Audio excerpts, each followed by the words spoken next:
The wind was restless that evening, howling through the canyons like a wounded beast. Dust rolled across the flats, turning the setting sun into a fiery blur on the horizon. Out there, where the prairie stretched endless and the sky seemed too wide for a man's comfort, rolled alone a figure, his hat brimmed low, cold face whipping behind him. They called him Jeb McGraw, a name that didn't carry much in the way of glory, but folks around these parts knew it well enough. He was the kind of man who didn't talk unless it was worth saying, didn't shoot unless they had to, and didn't fake in lead to trouble. Trouble, however, had a way of finding him like a stray dog sniffing out scraps. That day, I'd been riding fence near the North Ridge, checking for breaks where coyotes might slip through, when I saw someone, crawling near the dry creek bed. The figure was small, hunched, and moving slow, like life had near left it behind. Jeb reined in his horse, squinting against the glare. Easy now, I muttered to the mare, his voice steady as his hand. Ain't no sense spooking whoever that is. It dismounted and approached, boots crunching the brittle earth. Closer now, I saw it was a woman. Her dress was torn, streaked with mud and blood, her hair tangled like tumbleweed. She looked up, eyes wild, lips cracked. Don't come closer, she rasped, voice near a whisper. Who know how knowing but nothing worth taking. Jeb knelt beside her, taking off his hat. Ain't looking to take nothing, ma'am. Name's Jeb McGraw, you look half dead. She blinked, as if his words didn't fit right in her head. They left me, a frown. Who did? She turned her face away. The man he rode with said I was slowing him down. Said my body brought more danger than it was worth. Her voice cracked, pain hanging heavy in the air. They took the horses, the food, left me here to die. Jeb's jaw tightened. I'd seen cruelty before, but this was the kind that gnawed at a man's conscience. I reached for his canteen, unscrewed it, and held it out. Drink, slow, now. She took it with trembling hands, water speaking down her chin. After a spell, she looked at him again, eyes dark as midnight.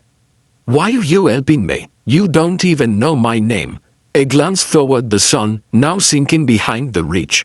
Don't need to. You're still breathing, and he reckoned that's reason enough. I got her onto his horse, her body limp as a rag doll, and walked the mare back toward his ranch, a lonely patch of land with a small cabin, a few cattle, and more silence than a man could rightly use. By the time they reached it, night had fallen. Coyotes hippered somewhere distant, and the stars came out bold and cold. Jeb carried her inside, laying her on the cot near the hearth. I lit a fire, its crackle filled in the stillness. She drifted in and out of sleep through the night.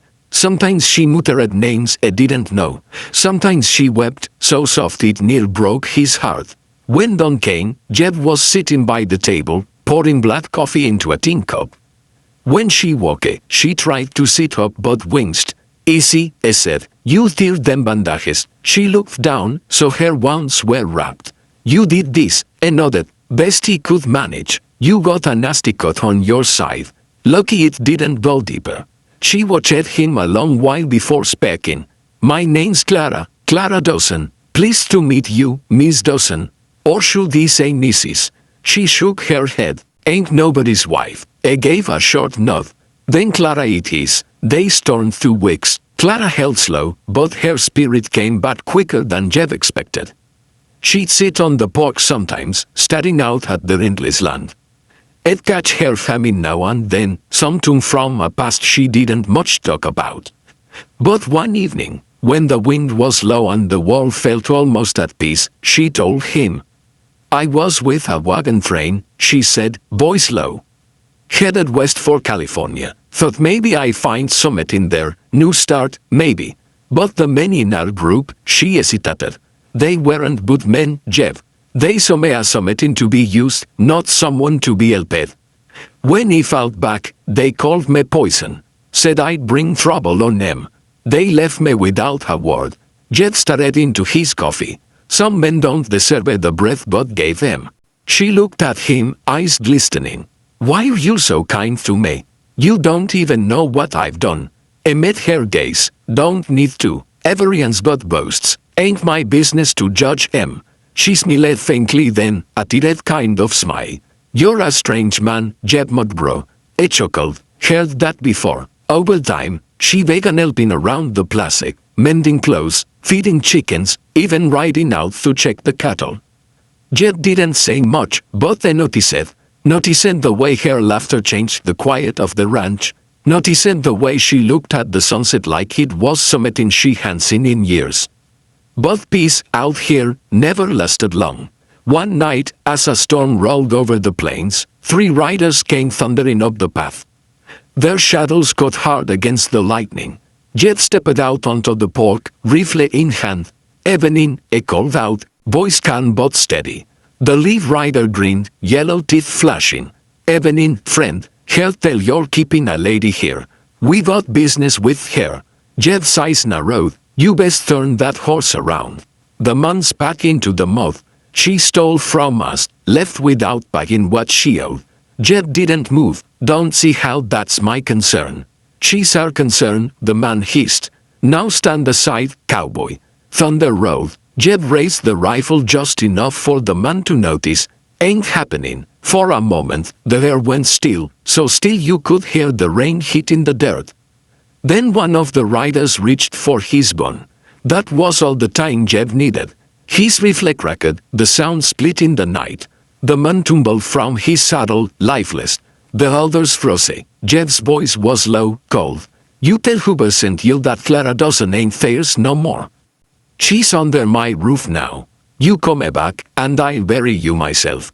The men turned tail, galloping into the storm. Inside, Clara stood by the window, tears streaking her cheeks. "You could have been killed," she whispered. Jeb set the rifle down. "Maybe, but some things are worth standing for." After that night, no one came looking for her again. But the storm had stirred something in both their hearts. One evening, weeks later, Clara sat by the fire, sewing a torn sleeve. Jeb was mending a bridle nearby. She spoke without looking up. "You ever think about leaving, Jeb? Though somewhere you could start fresh." Smiled faintly. "Ain't much out there for me. This land's all I got. Suits me fine." She nodded slowly. "Maybe it suits me too." I looked at her then, really looked. The firelight danced on her face, soft and strong all at once. "You planning on staying, Clara?" She met his gaze. "If you'll have me." For a long moment, neither spoke. Then Jeb set the bridle aside and reached across the table, taking her hand. "Reckon you're ready though." Outside, the wind had quieted.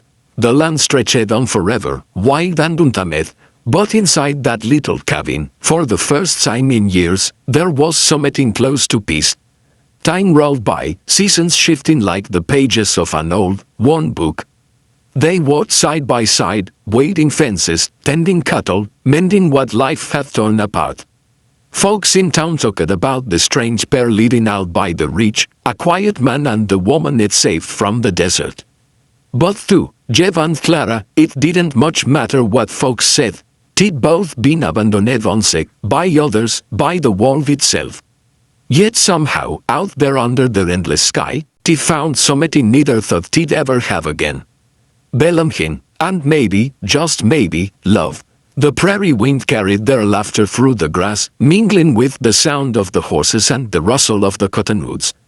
For a place unsuffigured with nothing but silence, it was a fine kind of music. Jeb McGraw never fancied himself a hero. He was just a man trying to make it through. But when he found that woman by the creek, when she looked up at him with eyes full of pain and fight, he reckoned maybe life had finally given him something worth keeping. And Clara, well, she never forgot the man who stopped when no one else would. The man who didn't ask what she'd done, only who she wanted to become. They lived quiet, honest lives till the end of their days. And in the tales folks told years later, they'd always start the same way. Back when the wind still carried stories across the plains, there was a lone rancher, and the woman is safe from the inn. And of the years would wash the details away, one truth always remained. I didn't take her in because she was beautiful. I took her in because she was human. And that made all the difference.